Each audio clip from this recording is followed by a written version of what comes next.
The mockery begins. Captain Elena Rodriguez stood on the bridge of the UES Defiance, her weathered hands gripping the command rail as she stared out at the vast expanse of space before them. Through the reinforced viewing port, she could see the assembled might of the Galactic Assembly floating in perfect formation. Hundreds of alien warships hung in the void like jewels against black velvet, their hulls gleaming with technologies that defied human understanding. The sight should have been beautiful, but Elena knew better. This was not a welcoming committee. This was an execution squad. For 3 standard years, humanity had been petitioning for membership in the Galactic Assembly, the governing body that controlled trade, territory, and peace among the stars. Earth's diplomats had traveled from system to system, presenting humanity's case with hope and determination. They had been met with polite dismissal, condescending smiles, and barely concealed laughter. Today, that laughter would no longer be concealed.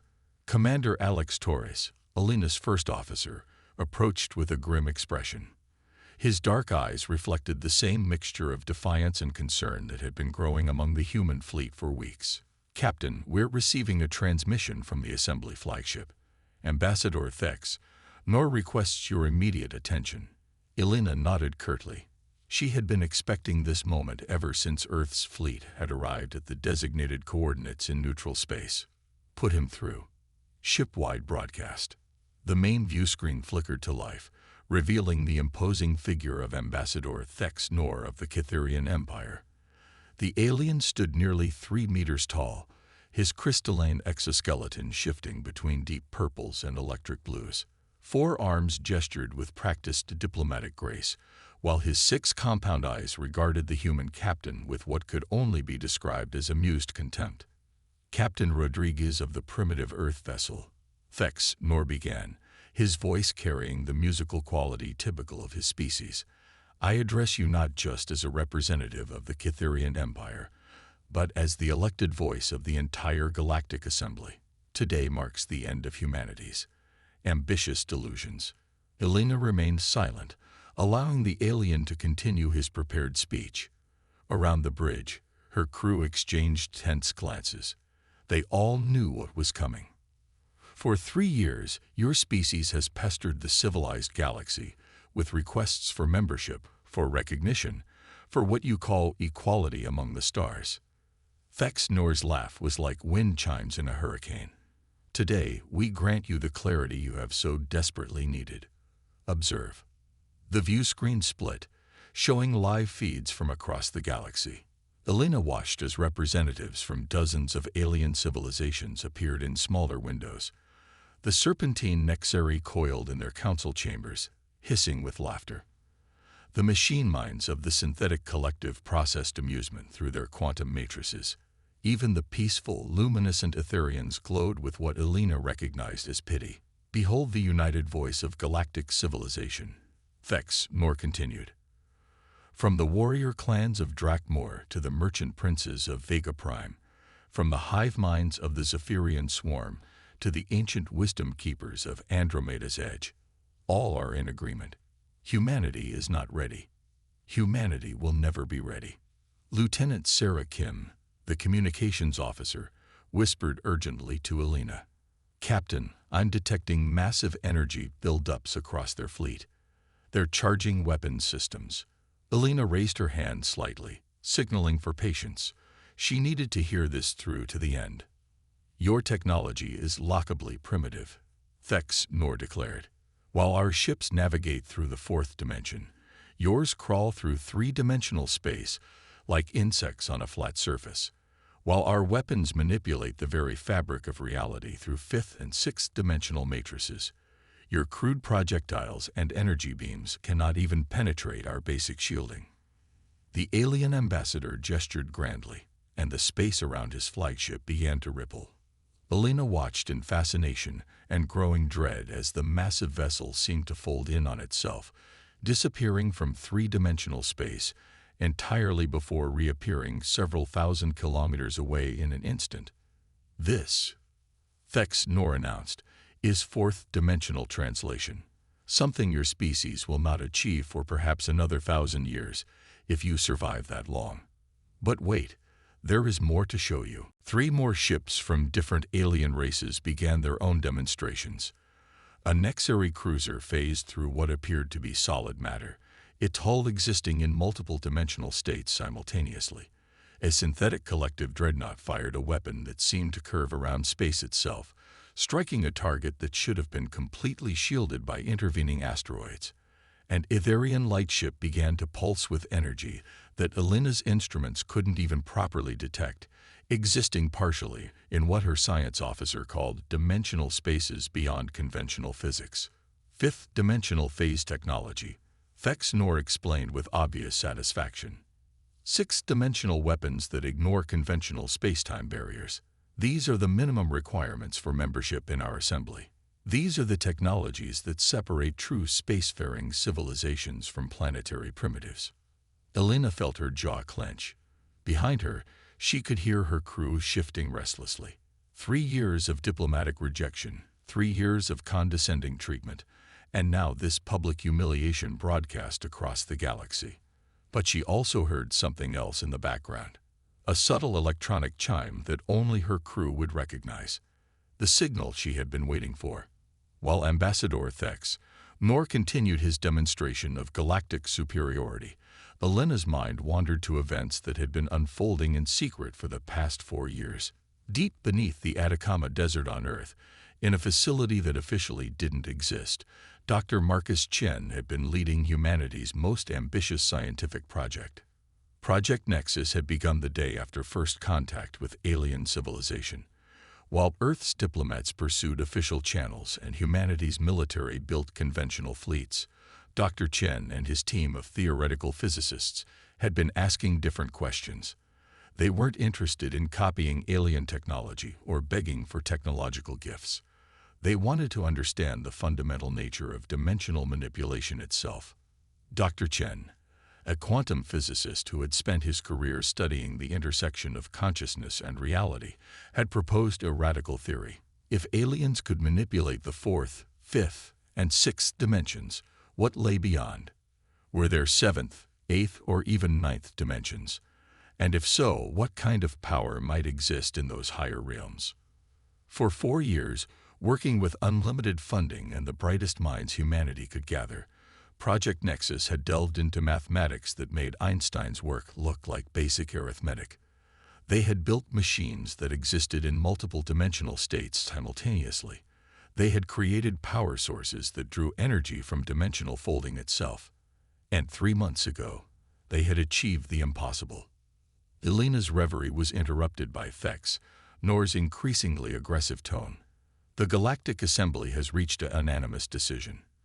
Humanity's continued presence in space represents a potential contamination risk to developing civilizations. Your primitive aggression, combined with your technological limitations, makes you unsuitable for galactic citizenship. The alien's 4 arms gestured, and Alina could see weapons across the assembled fleet beginning to glow with deadly energy. Therefore, by the authority granted to us by the Galactic Covenant, we hereby order humanity to withdraw all presence beyond your solar system's heliopause. Any human vessel found in galactic space after today will be considered a hostile invader and dealt with accordingly. Alina smiled for the first time since the confrontation had begun. Ambassador Thex Nor, I appreciate your comprehensive demonstration of galactic capabilities. However, I believe you may have made certain assumptions about human technology that are no longer accurate. The alien's compound eyes focused more intently on her image. Captain Rodriguez, surely you cannot believe that your primitive vessels pose any threat to the assembled might of galactic civilization. Oh, I don't believe our current fleet poses any threat at all, Alina replied calmly. But then again, this isn't our complete fleet. Behind her, Lieutenant Kim announced loudly enough for the transmission to carry. Captain, we're receiving clearance code Nexus 7 from Earth Command. Project status: active and ready for demonstration. Alina turned back to face the view screen, her smile growing wider. Ambassador, you've shown us 4th, 5th, and 6th dimensional technology. Very impressive. However, you seem to have overlooked the possibility that humanity might have been working on something higher. Across the bridge, every human crew member felt the same electric anticipation. They had been briefed on Project Nexus only days ago, sworn to secrecy that carried the weight of their species' survival. Now, after years of mockery and dismissal, humanity was about to reveal its hidden hand. Nexus Control, this is Captain Rodriguez, Elena announced formally. Authorization code, Phoenix Rising. Request immediate deployment of Package 7. The response came not through normal communication channels, but through a dimensional frequency that made the air itself seem to hum with potential energy. Captain Rodriguez, this is Commander Sarah Blake aboard the UES Transcendence. Package 7 is ready for dimensional emergence. Prepare for reality shift in 30 seconds. Ambassador Thex, Nor's expression shifted from amused condescension to confusion. Captain, what nonsense are you speaking? There are no other human vessels in this sector. Our sensors have mapped every ship, every piece of debris, every spatial anomaly within 50 light years. That's because you're only scanning in 6 dimensions, Elena replied. You never thought to look in the 7th. The awakening. The space around the human fleet began to change in ways that defied every law of physics the assembled alien civilizations thought they understood. Reality itself seemed to fold, twist, and reshape as something vast and impossible began to emerge from dimensions that shouldn't exist. Commander Sarah Blake had spent the last 2 years learning to think in 7 dimensions, and it had nearly driven her insane. The human brain wasn't designed to process spatial relationships that existed beyond conventional spacetime. She had undergone experimental neural modifications, practiced meditation techniques that bordered on mysticism, and studied mathematical concepts that most of humanity's greatest scientists could barely comprehend. Now, seated in the command chair of the UES Transcendence, she existed partially in the 7th dimension, while still maintaining contact with baseline reality. The sensation was indescribable. She could perceive the 3-dimensional universe as aliens perceived a 2-dimensional surface. Every ship, every planet, every star existed as simple objects that she could manipulate with the right application of 7-dimensional force. Emergence complete, announced Dr. Yuki Tanaka, the ship's dimensional navigation officer. 7-dimensional anchor points are stable. Reality matrix is holding at optimal parameters. Through the Transcendence's impossible viewports, Sarah could see the alien fleet in ways that should have been impossible. She could perceive their 4th-dimensional hiding places, see through their 5th-dimensional phase shifts, and observe the 6th-dimensional energy flows that powered their most advanced weapons. To her 7-dimensionally enhanced perception, their advanced technology looked like children's toys. All stations report ready, called out Lieutenant Commander James Wright, her executive officer. 7-dimensional weapons are online and calibrated. Reality manipulation fields are active. Sarah nodded, then opened a communication channel that broadcast simultaneously across all dimensional frequencies. This is Commander Sarah Blake of the United Earth Ship Transcendence. Greetings to the Galactic Assembly. On the view screen, she could see Ambassador Thex, Nor's compound eyes widening in shock. The alien's crystalline exoskeleton had shifted to colors she had never seen before. What Dr. Chen's research suggested indicated extreme confusion and growing fear among Catherian physiology. Impossible, Thex, Nor whispered, his voice carrying across the communication channel. Our sensors detect no ship. There is nothing there but empty space. That's because your sensors can only detect up to 6 dimensions, Sarah replied calmly. The UES Transcendence exists primarily in the 7th dimension. From our perspective, your advanced fleet looks rather limited. To demonstrate, Sarah nodded to her weapons officer. Lieutenant Maria Santos, who had trained alongside Sarah in 7-dimensional combat techniques, activated the ship's primary armament system.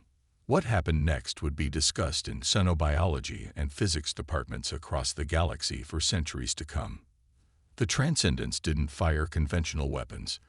Instead, it reached across dimensional barriers and began to modify the fundamental properties of spacetime around a small asteroid roughly 1,000 kilometers from the alien fleet.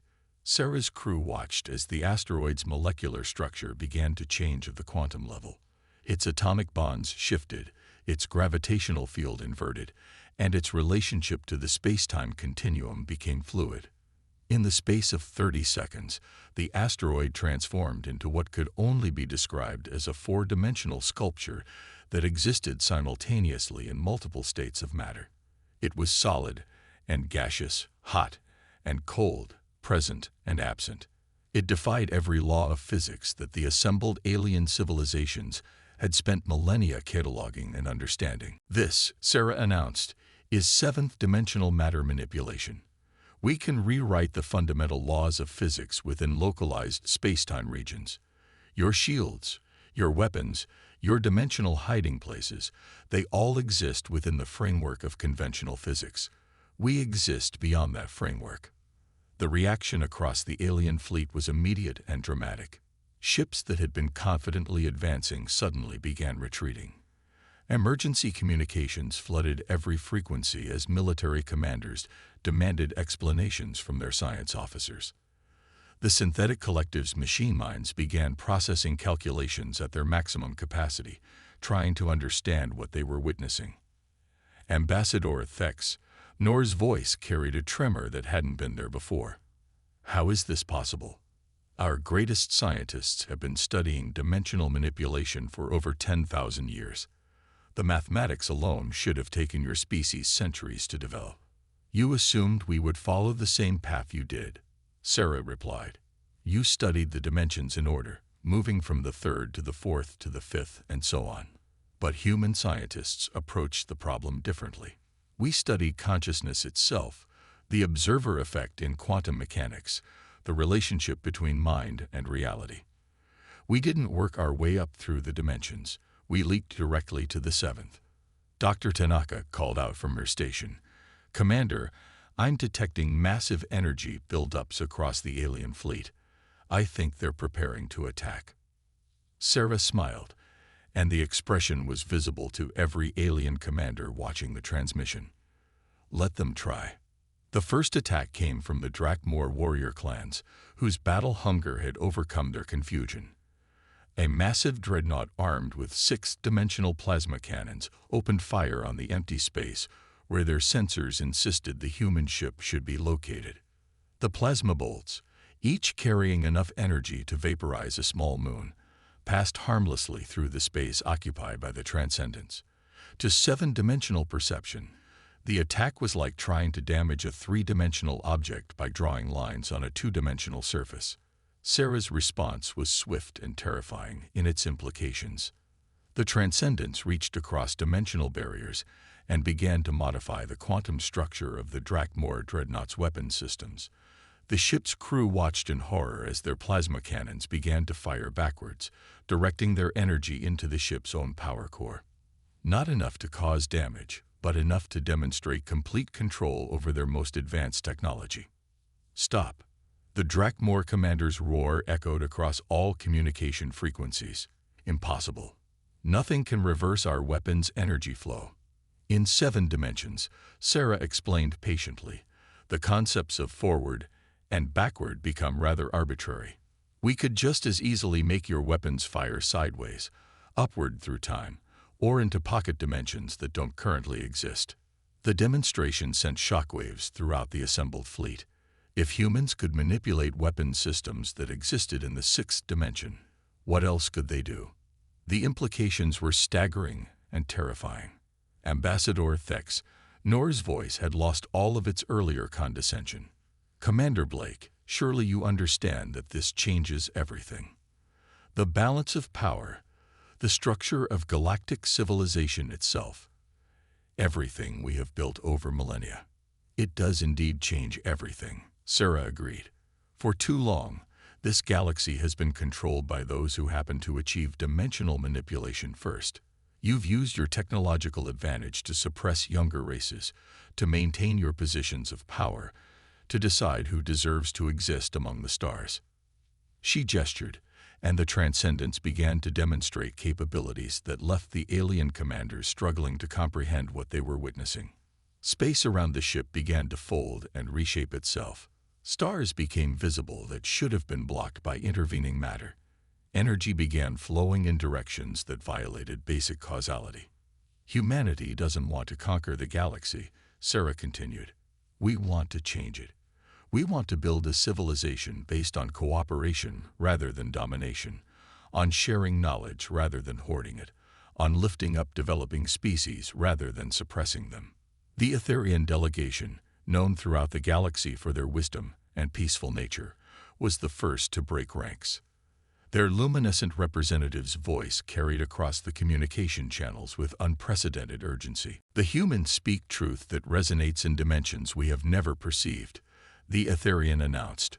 We have been blind to possibilities that exist beyond our understanding. If they offer cooperation instead of conquest, we must listen. One by one, other alien civilizations began to reconsider their positions. The Nexari, whose serpentine nature made them natural survivors, quickly calculated the futility of opposing 7th-Dimensional technology. The merchant princes of Vega Prime saw economic opportunities in partnership with humanity. Even some factions within the synthetic collective began broadcasting requests for technological exchange. But Ambassador Thex, Nor, and the more conservative elements of the Assembly were not ready to surrender their positions of dominance. You speak of cooperation, the Kitharian declared, but you have just demonstrated the power to destroy any one of us at will. How can there be cooperation when the balance of power is so completely overturned?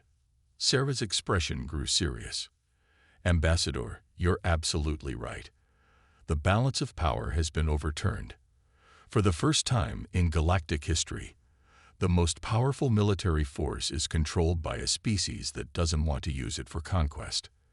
That should terrify you, but not for the reasons you think. She paused, allowing her words to sink in across hundreds of alien vessels. It should terrify you because it means you have to learn to coexist as equals rather than as rulers and subjects. It means the age of technological imperialism is over. And it means that every species in this galaxy, no matter how young or primitive they might seem today, has the potential to surprise you tomorrow. The UES Transcendence began to demonstrate its final capability. The ship didn't disappear into higher dimensions or retreat to Earth in triumph. Instead, it began to broadcast its 7th-dimensional perspective across all frequencies, sharing its enhanced perception with every vessel in the assembled fleet. For the first time in their lives, alien beings across dozens of species could perceive reality as it truly existed. They could see the 7th-dimensional framework that underlied all of physical existence. They could understand the mathematical principles that govern dimensional manipulation. They could glimpse the infinite possibilities that awaited any civilization willing to think beyond the limitations of conventional physics. This is humanity's gift to the galaxy, Sarah announced as the broadcast reached its peak intensity. Not conquest, not domination, but expanded perception. The knowledge we're sharing freely could advance every civilization here by thousands of years. We ask only that you use it wisely, and that you remember who offered it freely when you could have been forced to surrender it. The aftermath of humanity's revelation would reshape galactic civilization for generations to come. Some species embraced the new paradigm, eagerly working to develop their own 7th-dimensional capabilities through cooperation with human scientists. Others struggled to adapt to a universe where their technological advantages had become obsolete overnight. But all of them learned the same fundamental lesson that day. Never underestimate a species simply because they appear primitive. Never assume that technological development follows predictable paths. And never ever mock the dreams of those who refuse to accept limitations. The galaxy had laughed at humanity's ambitions. Now, as the UES Transcendence folded space around itself and prepared to return to Earth, that laughter had transformed into something else entirely. Respect, fear, curiosity, and hope blended together across hundreds of alien civilizations. Humanity had not just joined the galactic community. They had revolutionized it. And this was only the beginning.